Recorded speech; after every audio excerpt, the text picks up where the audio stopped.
Here in Montana, we're worried about snow and icy roads.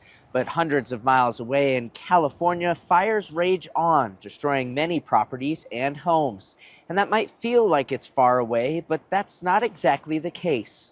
Truly devastating. I never thought like that could happen to that neighborhood. For many Californians who live in the suburbs surrounding LA, this is their worst nightmare. What's been the most toughest thing to realize is just how quick this all happened. In just a few days, 4 wildfires have picked up momentum, destroying homes and land in their path. The Palisades has been very devastating just because of how many homes have been in the path. The small suburb community of Pacific Palisades seemingly hit the hardest. Tragic for former Montana resident Chad McKenzie, who produces music at a studio in that area.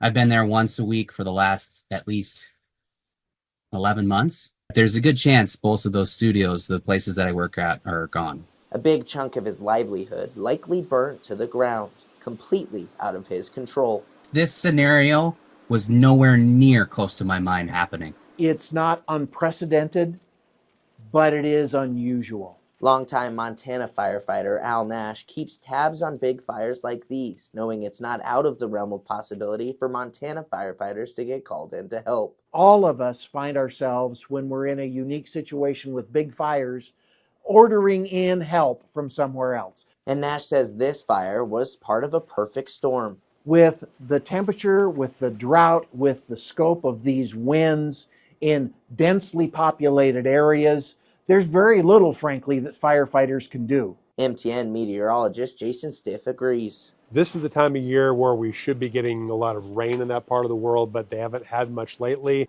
Stiff worked as a meteorologist in California for nearly 10 years and says the combination of wind and dry conditions got these fires going quickly.